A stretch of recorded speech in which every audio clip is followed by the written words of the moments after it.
Good morning friends, आप सब कैसे हो। साधना श्रृंखला की तरफ से गुड मॉर्निंग।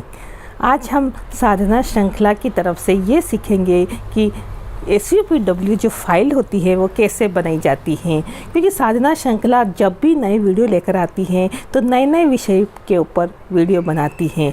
आज हम SUPW फाइल बनाना सीखेंगे जो होता है अपना समाज उपयोगी कार्य होता है। BEd फर्स्ट ईयर के अंदर ये फाइल बनवाई जाती हैं। सबसे पहले हमें ये देखना होता है कि कितने दिनों की समाज उपयोगी उत्पादक कार्य शिविर लगा है, उसका कैंप कितने दिनों का है। उसके बाद में समाज उत्पादक कार्य क्या होता है, उसका क्या महत्व है, उसकी क्या परिभाषा है, परिभाषा के साथ में क्या उद्देश्य हैं और कौन कौन सी गतिविधियां उसमें करा सकते हैं, उसका उल्लेख यहाँ करना होता है।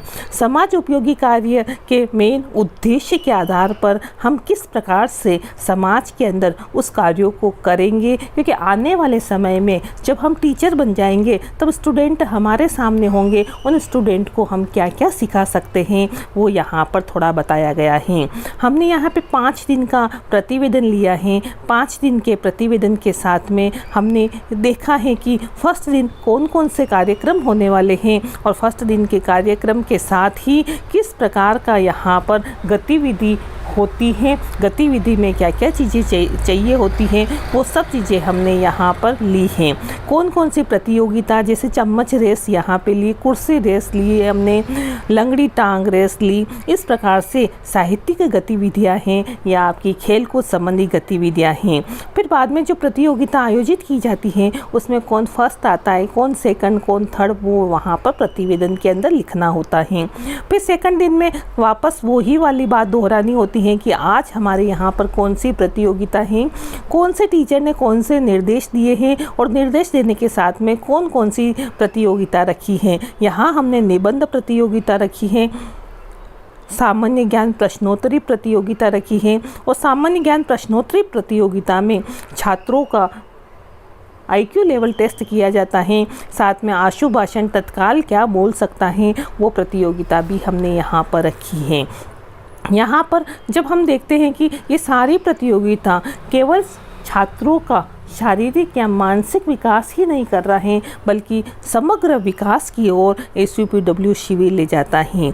बाद में हमें कौन कौन सी प्रतियोगिता के विजेता रहे उन विजेताओं के नाम लिखने हैं और समापन करते हुए अगले दिन की योजना बनानी है। अगले दिन की योजना बनाते समय हमें ये ध्यान रखना है कि जो पिछले दिनों में जो कार्य हो चुका है उससे कुछ नया कार्य हमें यहाँ पर करना है। तो तीसरे दिन का जो प्रतियोगिता होगी उसका प्रतिवेदन लिखने के लिए हमें तैयार रहना है कि तीसरे दिन तृतीय दिवस के दिन हम आने के बाद में हमने क्या क्या निर्देश मिले हैं, कौन से टीचर ने आपको क्या काम करने के लिए बोला है, कौन सी प्रतियोगिता हैं। तो यहाँ पे पोस्टर प्रतियोगिता रखी हमने, अभिनय प्रतियोगिता प्ले होता है और एकल संगीत प्रतियोगिता रखी। पोस्टर प्रतियोगिता के अंदर सभी छात्रों ने जोर शोर से भाग लिया और अभिनय प्रतियोगिता के अंदर पूरे जितना भी बड़ा ग्रुप था सब ग्रुप वालों ने छोटे छोटे प्ले करते हुए यहाँ पर एक समा बांध दिया था। और यहाँ पर जैसे हम देखते हैं कि एक कल गीत प्रतियोगिता भी हुई थी जिसमें अपने लय ताल सुर के साथ में उन्होंने गायन किया था। यहाँ मुश्किल हो जाता है कि प्रतियोगिता में से किसको फर्स्ट ले, किसको सेकंड ले, किसको थर्ड ले, पर आपको यहाँ पर सभी का अच्छे से प्रतियोगिताओं का निर्णय करना है और उनके विजेताओं के नाम घोषित करने हैं और विजेताओं के नाम घोषित करने के बाद आपको उल्लेख भी करना है। फिर चतुर्थ दिवस के अंदर हम आते हैं तो यहाँ पर प्रतिवेदन लिखते समय हमें ये ध्यान देना है कि यहाँ आते ही किसने हमको निर्देश दिए हैं। निर्देश देते समय हमारा शारीरिक विकास भी हो, इसलिए श्रमदान और आसपास में स्वच्छ वातावरण हो, स्वच्छ भारत का निर्माण हो, तो श्रमदान को भी हमने इस प्रतियोगिता के अंदर लिखा है और रखा है।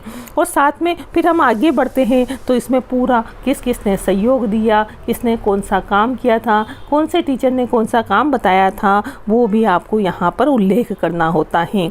और अंत में विजेता कौन रहा, क्योंकि सब कॉम्पिटिशन्स होते हैं, प्रतियोगिता होती हैं, तो उसका समापन कैसे हुआ, अगले दिन की क्या तैयारी करनी है, वो भी आज ही के दिन आपको बताई जाएगी, वो भी हमको यहाँ पर उल्लेख करना है।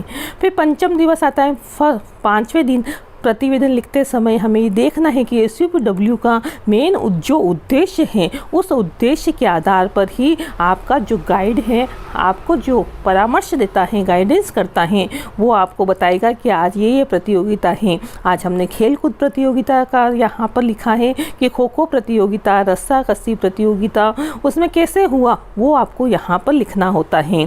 फिर बाद में यहाँ पर विभिन्न प्रकार की प्रतियोगिता होने के साथ ही साथ, खेल कूद के साथ ही साथ हमने और कुछ प्रतियोगिता भी शामिल की हैं।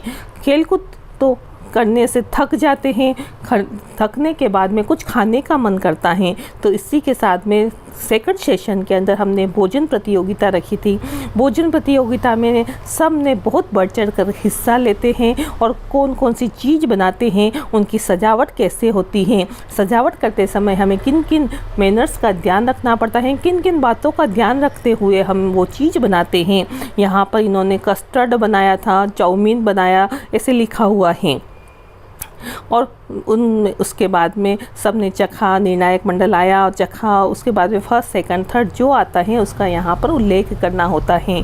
फिर अंत में आता है कि टोटल आपका प्रतिवेदन जो था कि इतने दिनों तक आपने क्या किया, कैसे किया, आपको क्या अच्छा लगा, आपको क्या सीखने को मिला, आप में भाईचारे की भावना विकसित हुई या नहीं हुई, या जो भी आपको जैसा लगा, जिस प्रकार का लगा, वो सब आपको यहाँ पर लिखना है। हमने एक दिन और ज़्यादा यहाँ पर ले लिया है क्योंकि यहाँ पर नृत्य प्रतियोगिता नहीं हुई थी और विचित्र वेशभूषा, तो नृत्य और विचित्र वेशभूषा जो बच गई थी उसको भी हमने यहाँ पर उल्लेख कर दिया था। इस प्रकार से हमने यहाँ पर SUPW की फ़ाइल बनाई। अगर आपको वीडियो पसंद आया हो तो आप लाइक एंड सब्सक्राइब करें और घंटी का बटन ज़रूर दबाएं। धन्यवाद साधना श्रृंखला की तरफ से।